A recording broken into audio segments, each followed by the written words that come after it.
शैलेंद्र सिंह फौजी एवं श्री गोपाल सिंह गुड्डू भैया एवं गोविंद्र पाल सिंह, भूपेंद्र सिंह, इंद्रभान सिंह, अजयराज सिंह, श्री जोगिंद्र पाल सिंह, एडीओ साहब एवं संदीप सिंह। ये वह लोग हैं जिनके कार्यक्रम में महत्वपूर्ण भूमिका रही है।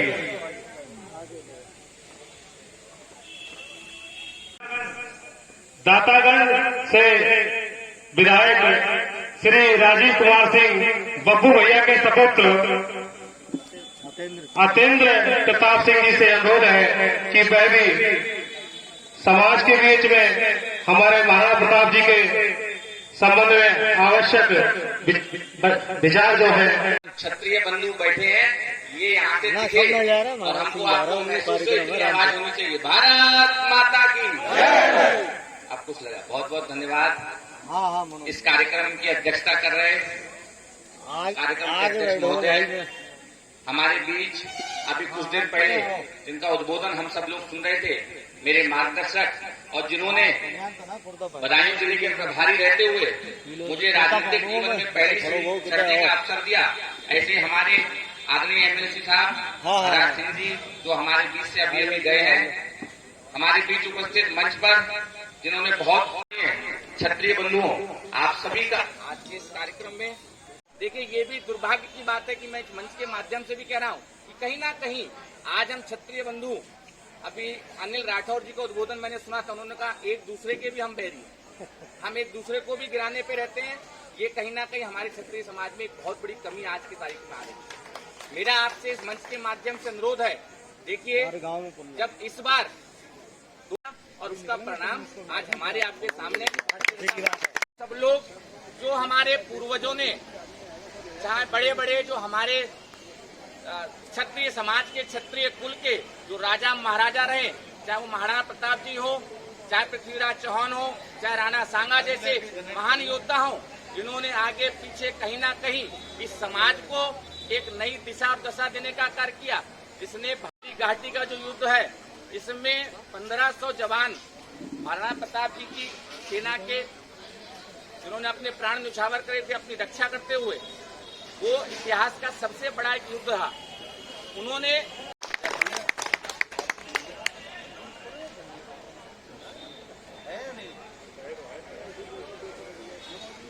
वाले क्षत्रिय महासभा के बरेली जनपद के कमांडर मेरे बड़े भाई एमपी सिंह साहब, आंवला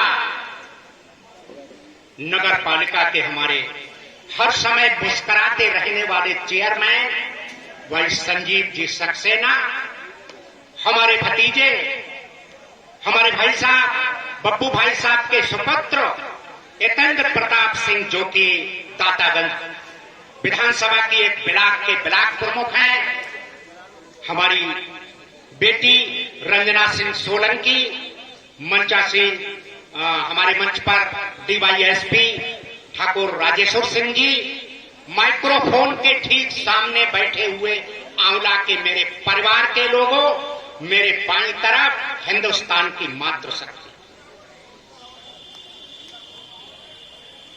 महाराणा प्रताप को रिमेंबर करने का, याद करने का बीड़ा उठा रखा।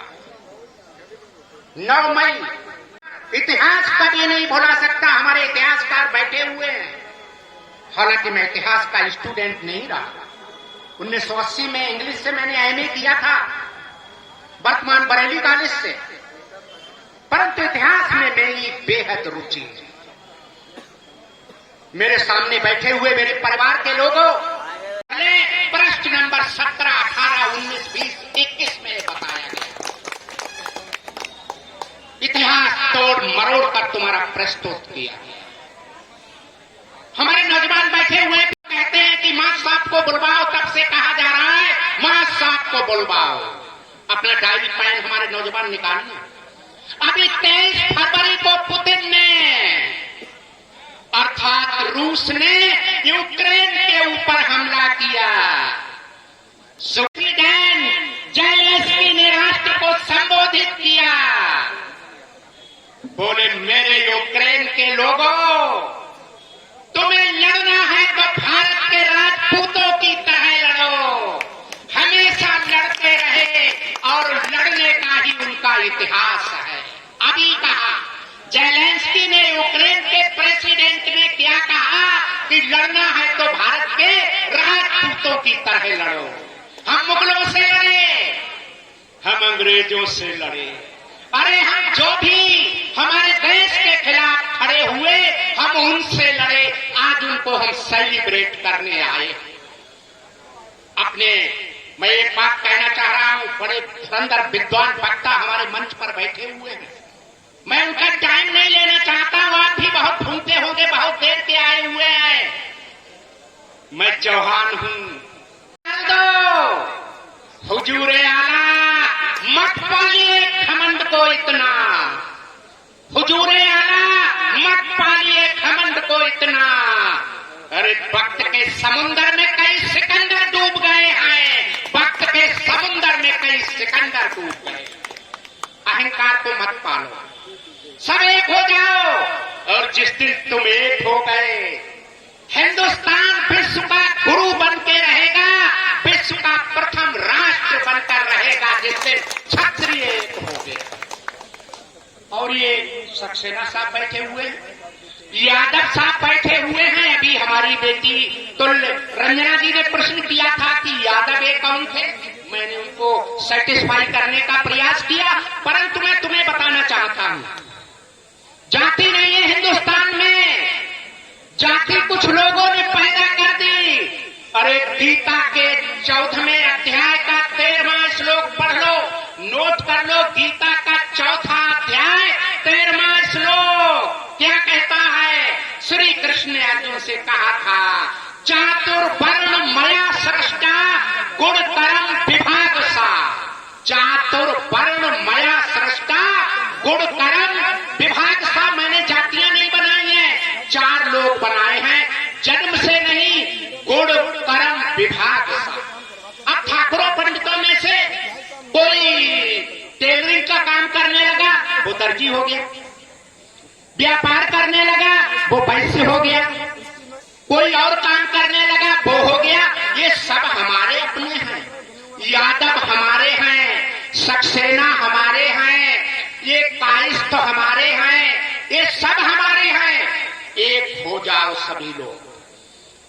दूसरा चित्र मैं मर्यादा पुरुषोत्तम राम का देख रहा हूं। मित्रों,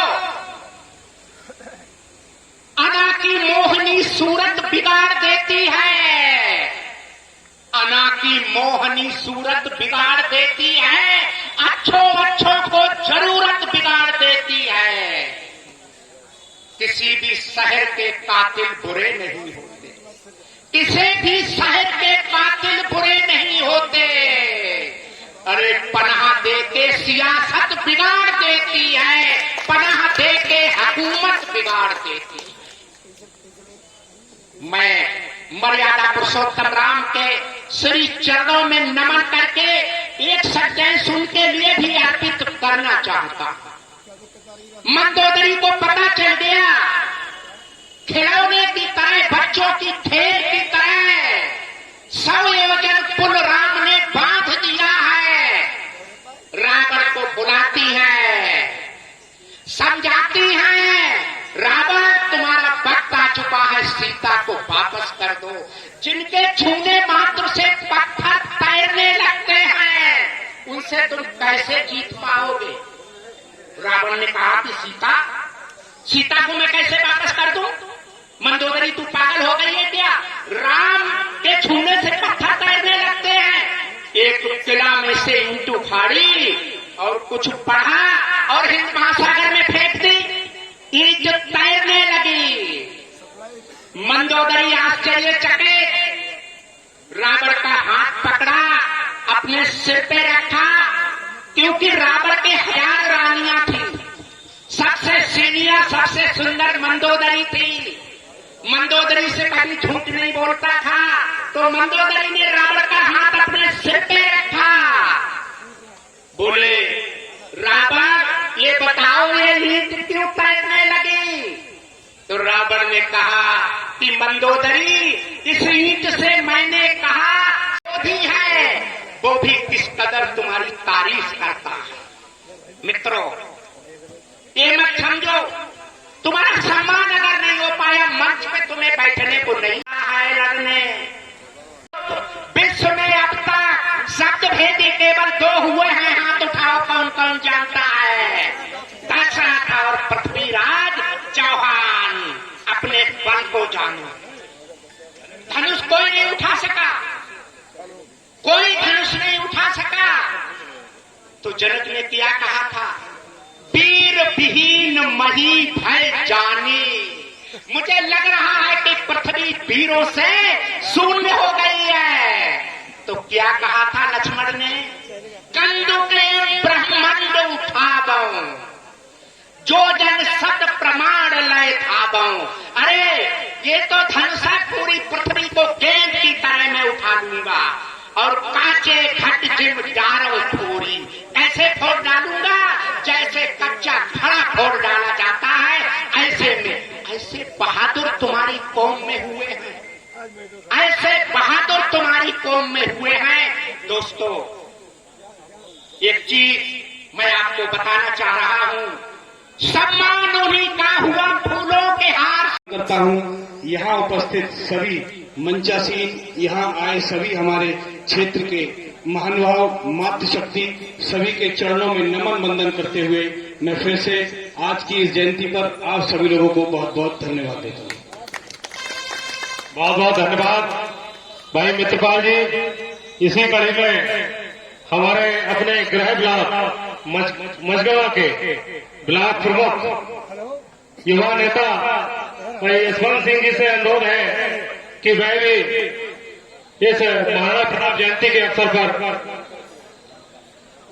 अपने विचार रखें। साथ ही हमारे भारत माता की वंदे वंदे। और दूर दराज से आए हुए सभी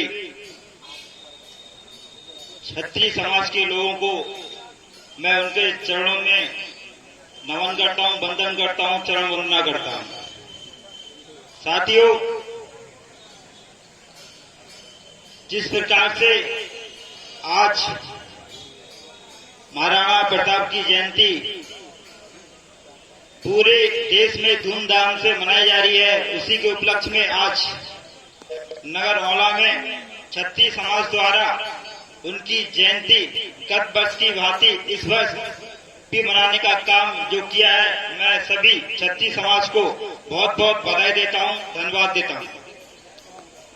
मित्रों, का काम अगर किया है तो क्षत्रिय समाज ने किया। भारतवर्ष की बहुत ही, और उन्होंने कहीं ना कहीं भारत के लिए, समाज के लिए, राष्ट्र के लिए काम किया। उसी कड़ी में महाराणा प्रताप का नाम आता है। आप कल्पना कीजिए कि एक व्यक्ति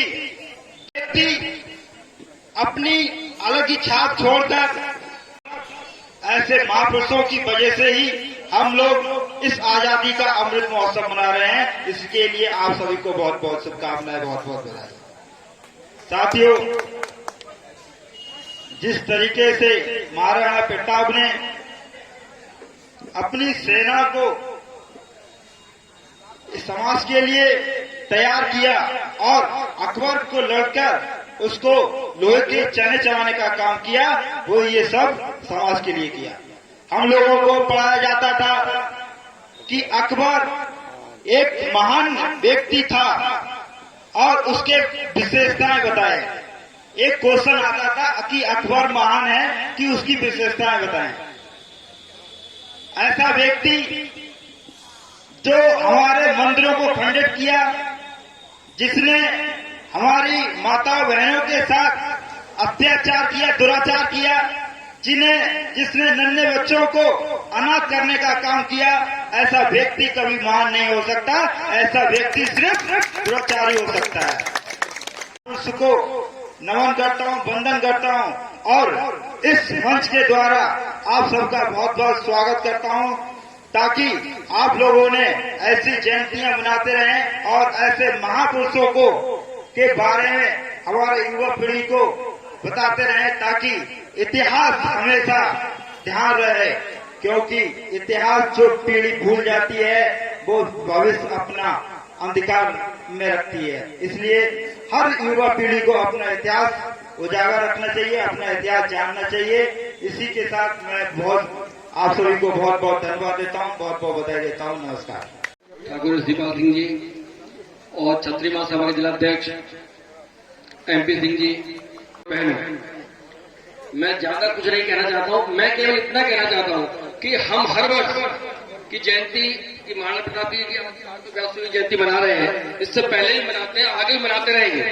तो ये प्रोग्राम जो है हम हर बार मनाते हैं। क्यों मनाते हैं भाई? जो महाराणा प्रताप जी ने कार्य किए हम उनका अपने जीवन में अनुसरण करें, तब हमें जो है इस जयंती मनाने का उसको भी चलेगा। जो महाराणा प्रताप जी ने समाज के लिए कार्य किए उनके कार्य को हम अपने जीवन में उतारें, तभी जो है हमें जन्मदिन मनाने का पूरा अधिकार है। और जो उन्होंने कार्य किए समाज के लिए उनको और सच्ची जो है जन्मदिन के प्रति जो है जन्मदिन उनका है उसको मनाने का सही उसको हमारी लाभ मिलेगा। जय हिंद, जय भारत। संजीव सक्सेना जी, जिनको देख के हमेशा कभी चेहरा को देखो तो मुस्कुराते हुए दिखते हैं, तो ऐसे